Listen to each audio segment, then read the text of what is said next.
Brian M asks, what's a piece of gear that I misjudged or was wrong about or has grown on me? And without a doubt, it is this Leatherman T-Series. I discounted these for so long, I thought they were dumb, like they had half the tools of a Victorinox, but a very comprehensive little toolkit for my needs on this Leatherman T4. It does just about everything I needed to do around my garden. It's very pocketable, quite compact, quite small, and everything locks. The tools are a little bit more stout and sturdy than most Swiss Army knife tools, and even though it's a little on the pricey side compared to a Swiss Army knife, full review and comparison incoming, I must admit I was way happier with this than I have been with a lot of other or even the rest of the free series of Leathermans. Frankly, like this one actually seems like it makes sense. So, and it seems like a good extension of the Leatherman line.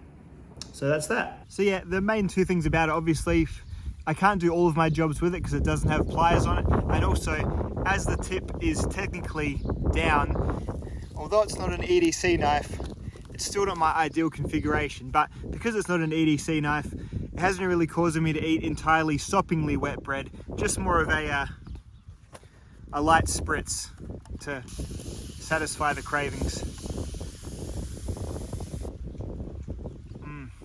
Ed Saunders, hello Ed, asks how I'm going in the garden. These are strawberries. They haven't taken just yet, but they should go nuts pretty soon. It's just springtime. So they've had a few sporadic berries, but they should start really creeping through soon. Chives down here for our omelettes. And I'll probably put along the other half of it. I might grow some peppers, capsicums, Allens. This old disused water sump thing. This is full of really good quality soil, growing some onions, and then some spinach is coming up over there, and that'll climb up those trellises. There's a tomato and a rosemary that have just sort of grown from seeds that were there kind of by accident. And then all along here, soon to come through, are some capsicums. Then in the orchard, you've got 2 mandarins, you've got 2 lemons and a lime. Those 2 there, they're oranges. And then stone fruit, nectarine, peach. Then you've got apples and pears, peacherines and Granny Smith, like green and red apples. Then you've got grapefruits there, figs there, and then what was the fruit that she had me plant the other day? These new guys over here. These are loquats, L-O-Q-A-T. I don't know what fruit that is or what they taste like, but the wife seemed to be keen, so then I've just put another apple in at the end to make it so I've got 4 neat rows of trees. This is where Ada's buried. This is a cherry tree, and that is where Cedric's buried, also a cherry tree. And they should interact with each other and grow some cherries between the two of them. There's an almond and apricot farm over there, so we get lots of bees because they keep bees in the middle to pollinate their trees. So it's a pretty nice little corner of the yard to have the old dogs sleep in the eternal sleep next to each other. Dan asks, if I could have only one EDC folder, which would it be? It's the Spyderco Stretch 2. This is truly my dual knife, and if I had to get rid of every other knife in my collection, as much as I'd missed my TRMs and my cool paramilitary 2s and 15V and all the stuff, this is the one that I would keep to actually still do all of the work of a good EDC knife. It's strong enough, it's thin enough, it's got a good steel, it's got about everything I need for a good basic, if overly slightly, unexciting, but super reliable EDC knife. The Stretch 2 is, likely my favorite for practical reasons. My favorite for, aesthetic reasons is the Alma Eagle, and my favorite for like the nicest EDC knife is the TRM Atom or Neutron. But this is the one that I would probably keep because it's the overall most steadfast. What steels do I think get the sticky, scary sharpest? I always find the cobalt steels just seem to get like a frighteningly sharp, like as you sort of say in the question, not even realize you've cut yourself type edge. So your things like your VG10s and your Spy 27s, things like AEBL, simple AEBL, just can get so fine at the edge. Yeah, it's not going to be the longest lasting edge, but it's such a good steel to sharpen. And you can get, because I'm probably not the world's best sharpener, it's probably a really good combination for me. AEBL plus my sharpening skills feels like edges that I get properly scary sharp. Someone who actually liked the arty films has asked if there is a chance of any more of them. There is always a chance. It's just when the mood strikes me. The first streak of them I made, I was really happy with. And then when I did it again, that standalone video, I think I was kind of running the well dry a little bit. But that being said, I look back on those first, they actually started with, I just wanted to make a video about when you want to use your knife for everything, and so you use your knife for stuff that you don't need to use a knife for. That's kind of what it started as, but the tone of it was so weird, I just went all in. And so the first one's actually quite, well, not the strangest thing you've ever seen, but then I kind of just went further and further into it, and by the end, you've got my cats, you've got Advanced Knife Bro cameo, me being just ahead.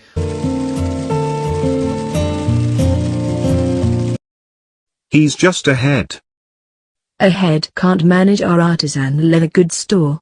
All the insane green screen stuff. That was a lot of fun. That was a few years ago now, but not particularly well received. So I don't know. We'll see how it goes. I was staving off the people telling me, you know, you make something like that when you've got a single channel like me. I don't have all the backup channels.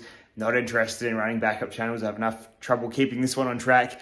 But yeah, you stave off all these comments saying, this isn't the channel. You get people who just want knife stuff on their knife channel.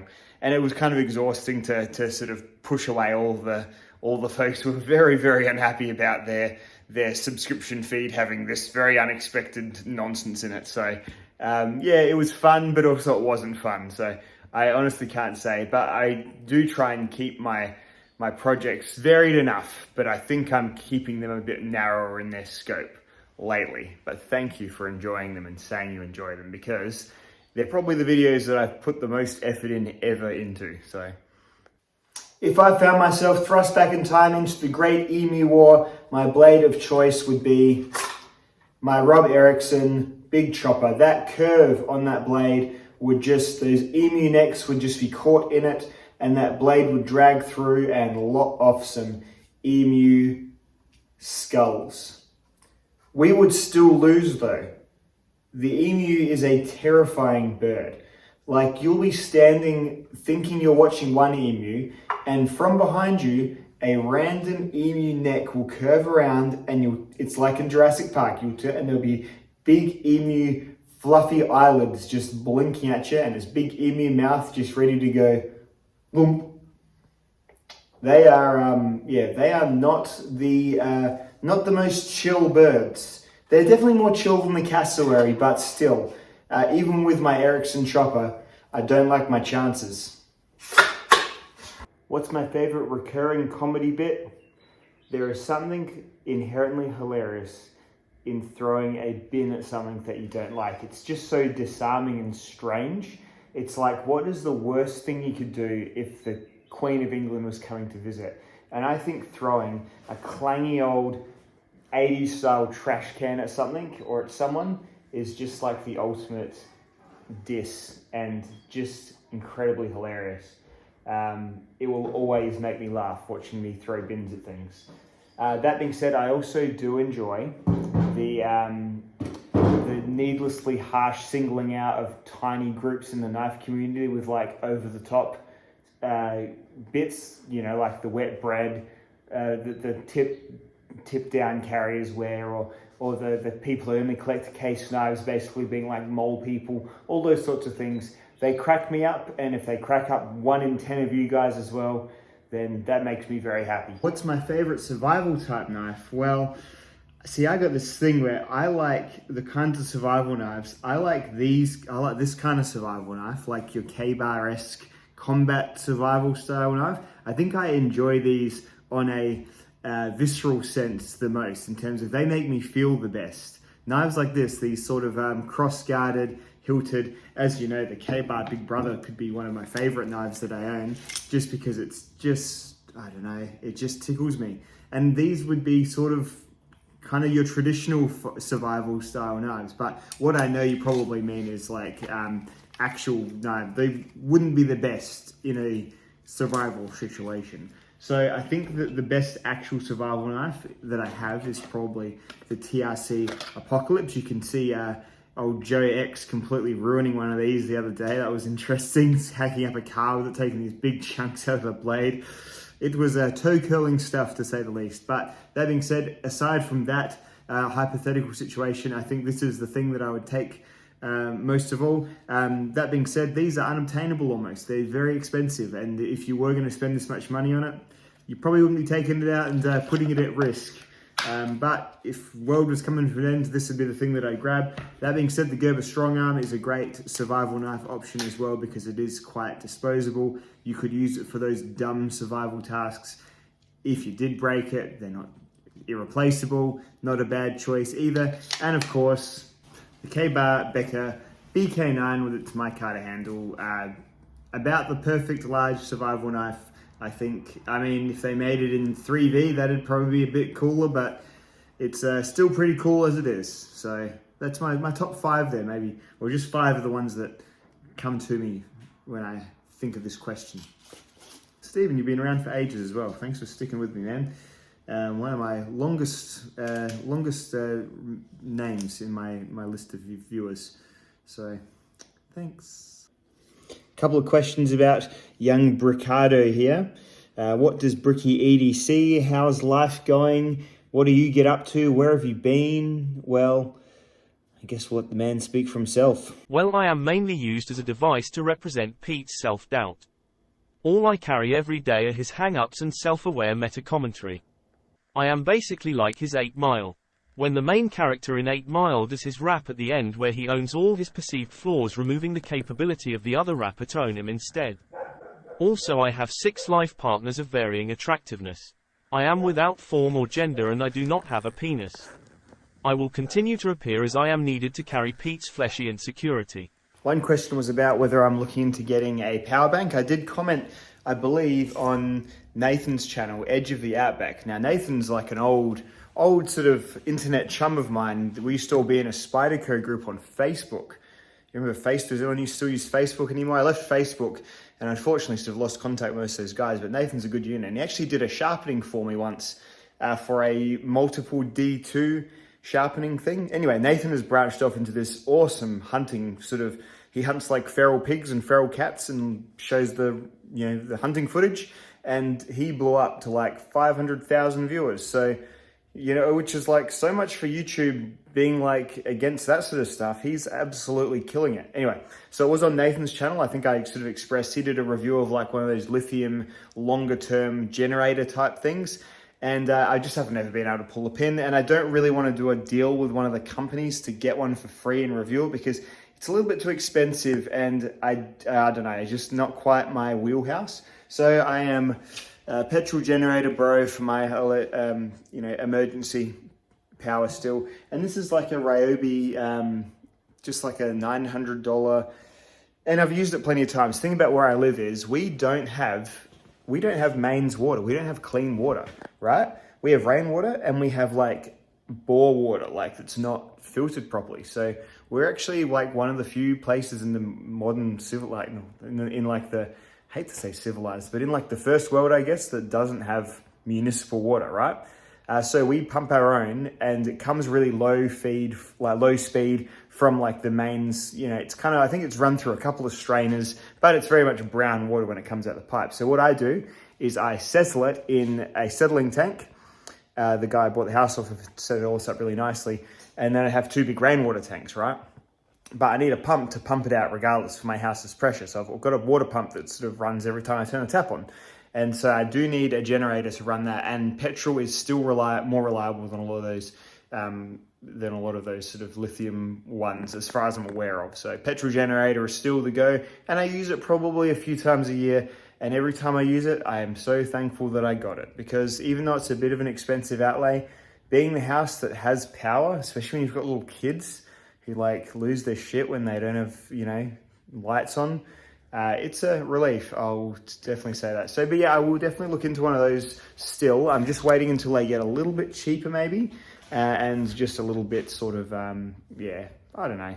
Once I know there's one that's really, really good, I'll be, if you have one, then let me know what it is, because yeah, I've seen a few good videos for them, but I'm just not quite there yet. Dear Brian asks, what advice I would give myself like 2013, 10-year ago Pete. He sort of goes through a list of things that I've done. And the main thing is that, yeah, I would have loved to have just started from the beginning, just doing the odd stuff or doing the different stuff. When I first started this channel, I was very much just tabletop. That's what you do. Tabletop channel, you know, or even not even tabletop. I'd like get on my webcam like up here at my old house and be like, this is my Leatherman. It's good. I think it's pretty good because it's good. And yeah, that's fine. I guess it's all a learning curve, but I would love to have had the confidence, because I've always had I've always had an odd sense of humor. I've always thought strange things were funny, and I should have just started doing stuff. My first few dabbles into like funny videos, I'm not sure if they're still funny now, but like the old Cold Steel, like the new Cold Steel videos and those sorts of things. That was when I really started enjoying doing YouTube rather than just kind of passing the time and seeing how it went and scratching that kind of collector itch. Thing is, in Australia, you can't really do a tabletop channel.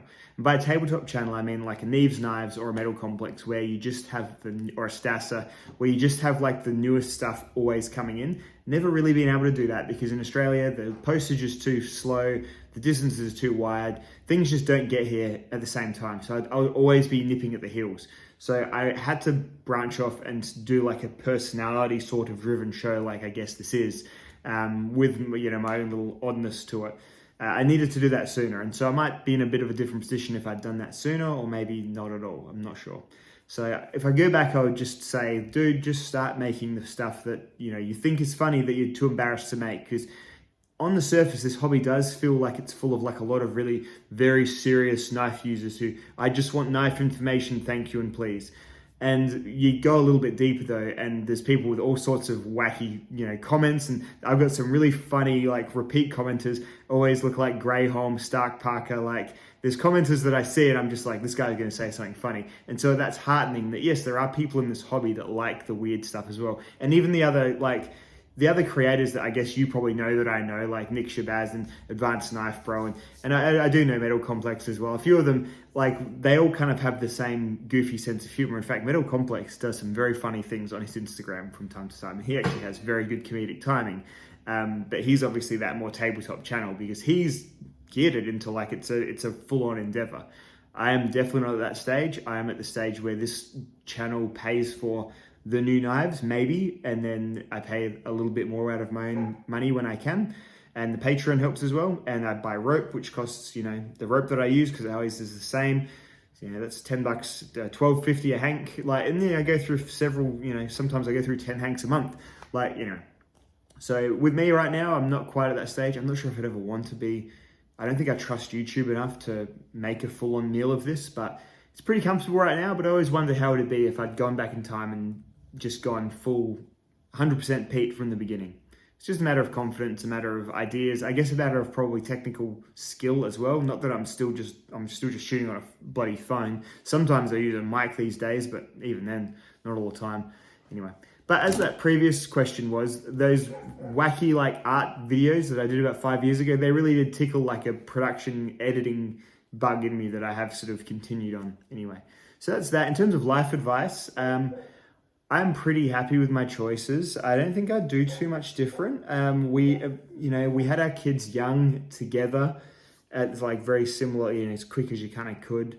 And that was sort of very intentional. I mean, I know you can't set your watch to anything. Like Teresa might decide she hates me in 10 years time, runs off with someone. Like, you know, life happens, but we're pretty sure right now that we want to have like a nice sort of long, you know, just 2 adults period after our kids have like up and moved off. So we kind of set ourselves up for that pretty well.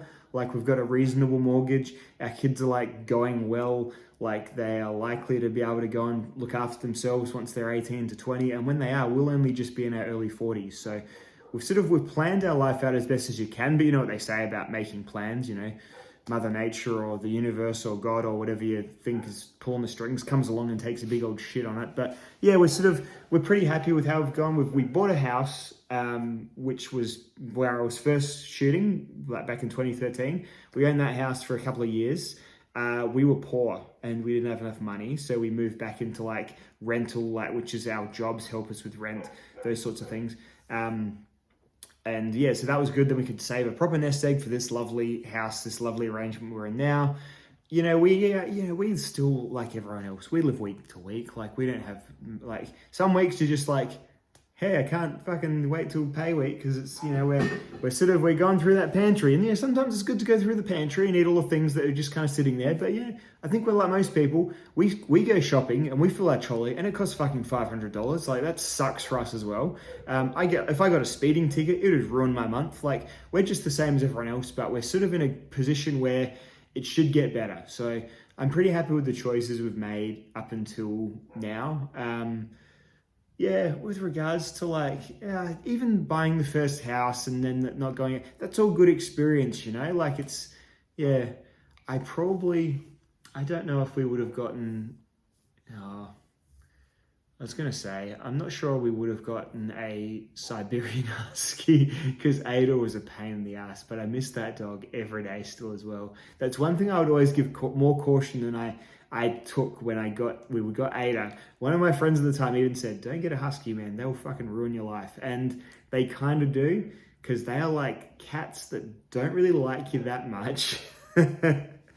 Yeah, anyway, she's been and gone, and I miss her dearly all the time. But yeah, that was a funny thing. If I could give like past me some advice, and it's hard because you wouldn't get rid of those memories now, but there was a lot of times when we had Ada that we were like, why did we choose her? Why didn't we listen? We didn't listen. And so that was probably the main thing that I would often counsel anyone else thinking of getting a Husky.